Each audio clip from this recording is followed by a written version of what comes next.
Australia के खिलाफ पर टेस्ट के लिए टीम इंडिया की प्लेइंग 11 तय। बुमराह गौतम ने किए प्लेइंग 11 में बदलाव। देखिए किन किन खिलाड़ियों को मिलेगा मौका। तो जी हाँ, बात हो रही है भारत बनाम ऑस्ट्रेलिया 5 मैचों की बॉर्डर गावस्कर ट्रॉफी एक टेस्ट सीरीज की, जो इस वक्त सबसे ज्यादा चर्चा में है और ये 2 महीने तक चलेगी, जिसका आगाज 22 नवंबर से पर्थ टेस्ट मुकाबले से होने जा रहा है और जिसके लिए महज कुछ ही मिनटों और घंटों का समय रह गया है। सबसे बड़ा सवाल टीम इंडिया के लिए है कि टीम इंडिया की प्लेइंग 11 क्या होगी, क्योंकि ऑस्ट्रेलिया को हराना बहुत डिफिकल्ट है। उसके लिए पर्थ में प्लेइंग 11 का चुनाव बहुत सही तरीके से और सोच समझ कर होना होगा। कप्तान रोहित शर्मा नहीं है आपके शुभमन गिल इस मुकाबले के लिए अवेलेबल, मोहम्मद शामी भी अवेलेबल नहीं है, तो बहुत सारे बदलाव है। कप्तान जसप्रीत बुमराह को बनाया गया है, हाल ही में फोटोशॉट कंप्लीट कर लिया गया है, इंटरव्यू भी हो चुका है जसप्रीत बुमराह का और उससे हो चुकी है प्लेइंग 11 की तस्वीर भी साफ। आइए आपको बताते हैं पर्थ टेस्ट मुकाबले के लिए, बीजीटी के लिए, बॉर्डर गावस्कर ट्रॉफी के लिए, जो कि टीम इंडिया के लिए मस्ट विन है WTC के फाइनल में जाने के लिए, उस लिहाज से भी इस मुकाबले के लिए क्या रहेगी प्लेइंग 11 इसे खास रिपोर्ट में। लेकिन आगे बढ़ने से पहले आपकी बेस्ट प्लेइंग 11 जिन्हें आप उतारना चाहते हैं, कमेंट सेक्शन में अपनी राय, आपकी राय ज़रूर बताएं। लेकिन उससे पहले जानें कि क्या रहेगी प्लेइंग 11 और इसकी तस्वीर खुद जसप्रीत बुमराह की तरफ से साफ कर दी गई है। सबसे पहले बात करते हैं टीम इंडिया के ओपनिंग जोड़ी की। तो पहले पायदान पर नाम यशस्वी जायसवाल का आता है। इसमें कोई दो राय नहीं है कि यशस्वी जायसवाल ने पिछले कुछ समय से इंडियन क्रिकेट टीम के लिए अच्छी बल्लेबाजी इन द टेस्ट फॉर्मेट की है, कोई डाउट नहीं है। फिर वो चाहे इंग्लैंड के खिलाफ हो या फिर बांग्लादेश एंड देन न्यूजीलैंड के खिलाफ भी, हालांकि हम सीरीज तो ज़रूर हारे, लेकिन जायसवाल का परफॉर्मेंस ठीक ठाक रहा है। जायसवाल ने अभी तक प्रभावित किया है, कम टेस्ट मुकाबलों में 2 दोहरे शतक लगा चुके हैं। अब बहुत ही शानदार परफॉर्मेंस वेस्ट इंडीज़ के खिलाफ भी दी थी, तो बहुत ही कमाल का ये खिलाड़ी है। अग्रेशन के साथ में बैटिंग करते हैं, इनके पास वो बैटिंग के सारे शॉट्स अवेलेबल नज़र आते हैं।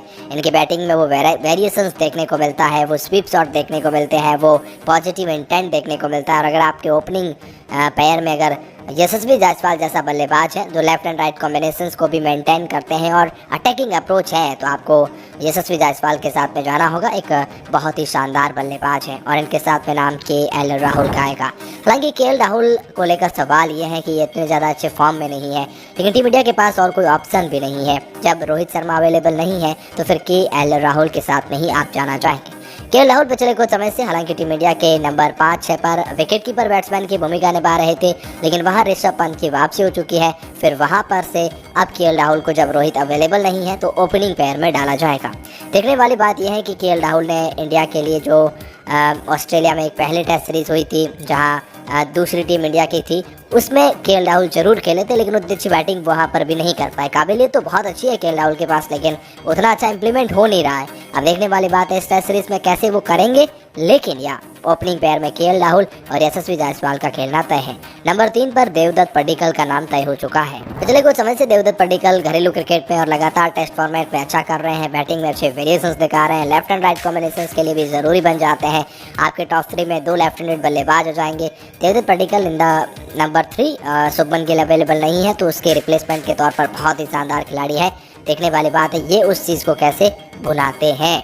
नंबर 4 पर बताने की ज़रूरत नहीं, Virat Kohli, king Kohli, chase master Kohli, जिसका दीवाना फिलहाल पूरा ऑस्ट्रेलिया हुआ पड़ा है। हर न्यूज़पेपर पे, हर आर्टिकल में विराट कोहली के चर्चे हैं। हर क्रिकेटर्स फॉर्मर जो ऑस्ट्रेलिया के हैं, जो BGT पर भविष्यवाणी कर रहे हैं, उनके भी विराट कोहली पर चर्चे हो रहे हैं और बहुत कुछ बातें भी विराट कोहली को लेकर हो रही हैं। विराट कोहली को अब जो पिछले कुछ समय से रनों का जो थोड़ा सा सूखा पड़ा हुआ है उसे भुनाना होगा और ऑस्ट्रेलिया के खिलाफ जो ऑस्ट्रेलिया प्लान के साथ में आएंगे, जो बाउंसर्स के साथ में आएंगे, उसके खिलाफ विराट कोहली किस तरह से शतकों की बौछार करते हैं, टेस्ट फॉर्मेट पे अच्छी बल्लेबाजी करते हैं। ऑस्ट्रेलिया के खिलाफ बड़े मोमेंट के लिए विराट अग्रेसिव नजर आते हैं। देखने वाली बात विराट कोहली इस चीज़ को कैसे लाते हैं। मिडिल ऑर्डर की आन बान शान के तौर पर, रीढ़ की हड्डी के तौर पर खेलते हुए नजर आएंगे। तो नंबर 5 पर जो नाम आएगा वो फिर नंबर 5 पर जो नाम आएगा वो ऋषभ पंत का आएगा। बतौर विकेट कीपर बल्लेबाज एक बहुत ही अच्छा ऑप्शन है आपके पास। ऋषभ पंत की काबिलियत यह है ना कि ये ऐसे प्लेयर हैं जो गेम चेंजर कहे जाते हैं, जो बड़े मोमेंट के खिलाड़ी हैं। अब ऋषभ पंत ने पिछले बॉर्डर गावस्कर ट्रॉफी के हीरो भी हैं, जो कि लास्ट में हमने गाबा का घमंड तोड़ा था और जो सीरीज़ को अपने नाम किया था, वो क्या ही वाकई में सीरीज़ थी, 2-1 से अपने नाम हुई थी। और ऋषभ पंत की वो बैटिंग शानदार थी, वो अप्रोच शानदार था, वो पॉजिटिव माइंड शानदार था। और अब तो ऋषभ पंत और ज़्यादा मैच्योर्ड खिलाड़ी है, और मतलब इस खिलाड़ी की खासियत यही है ना कि ये जब अब खेलता है तो फिर मुकाबले को एक तरफा करता है। बहुत ही कमाल की शानदार बल्लेबाजी करते हैं, पॉजिटिव इंटेंट के साथ में नजर आते हैं। और yeah Rishabh Pant is a great player. So yeah Rishabh Pant number 5 पर नजर आएंगे, तो नंबर 6 पर ध्रुव जुरैल का खेलना तय है। अब जी ध्रुव जुरैल के लिए भी बातें बहुत सारी हो रही है, लेकिन प्लेइंग 11 में इनका नाम तय माना जा रहा है। बतौर विकेट कीपर नहीं बल्कि बतौर बैट्समैन के तौर पर ध्रुव जुरैल के पास भी बहुत सारी वैरायटी है। वो शॉट्स नजर आते हैं। वो हालांकि इतना ज़्यादा एक्सपीरियंस नहीं है इंडियन क्रिकेट टीम इंटरनेशनल मैचों का, लेकिन या डेब्यू पहले हो चुका है। लेकिन अब ऑस्ट्रेलिया के खिलाफ भी पहली बार ऑस्ट्रेलिया के सरजमी पर खेलेंगे। ध्रुव जुरैल इंडिया की दूसरी टीम के साथ जुड़े हुए थे, वहाँ पर भी इतने अच्छे फॉर्म तो नहीं थे, लेकिन आप सरफराज खान के साथ जाना नहीं चाहेंगे। आपने ध्रुव जुरैल के साथ जाने का फैसला किया है। अब देखने वाली बात है इस चीज़ को कैसे बुनाते हैं। नंबर 6 पर ध्रुव जुरैल नजर आते हैं, तो नंबर 7 पर जो नाम आएगा फिर वो रविंद्र जडेजा का आएगा। टीम इंडिया के 3D प्लेयर का आएगा। अब 3D प्लेयर इसलिए कहे जाते हैं क्योंकि ये न केवल अपनी बैटिंग से गहराई देते हैं नंबर 7 पर, बल्कि अपनी फील्डिंग एफर्ट से भी बहुत शानदार एफर्ट लगाते हैं। और फिर आप तो जानते ही है ये अपनी गेंदबाजी से, लेफ्ट आर्म ऑर्थोडॉक्स स्पिनर से अगर पिच स्पिनर्स को मददगार साबित होती है, तो फिर यहाँ पर रविंद्र जडेजा एक एक्स फैक्टर साबित होने वाले हैं। उस लिहाज से भी रविंद्र जडेजा आपके उस प्रेजेंस ऑफ माइंड में आ जाते हैं और बन जाते हैं नंबर 7 के गहराई वाले बैट्समैन। और लेफ्ट हैंडेड बल्लेबाज है, तो आपको वो लेफ्ट एंड राइट कॉम्बिनेशंस के लिहाज से भी बहुत ही ज़रूरी वेरिएशंस देते हैं। सो या ये रविंद्र जडेजा नंबर 7 पर है, तो नंबर 8 पर आपके नीतीश कुमार रेड्डी आते हैं। देखिए नीतीश कुमार रेड्डी बैटिंग तो अच्छी करते हैं, लेकिन बॉलिंग को लेकर सवाल रहेगा, क्योंकि तेज़ गेंदबाजी में वो कुछ ओवर तो डाल सकते हैं, जैसे हरभजन सिंह ने कहा आप कुछ ओवर निकलवा सकते हैं, लेकिन एक एक्स फैक्टर नहीं है। यह देखने वाली बात है, क्योंकि गेंदबाजी ये कर सकते हैं तेज़ गेंदबाजी, तो उस लिहाज से भी अच्छा होगा। और नीतीश कुमार रेड्डी के लिए अच्छा ये भी है कि वो बैटिंग में गहराई देते हैं नंबर 8 तक। सो नीतीश कुमार रेड्डी आप नंबर 8 पर बल्लेबाजी में गहराई देंगे।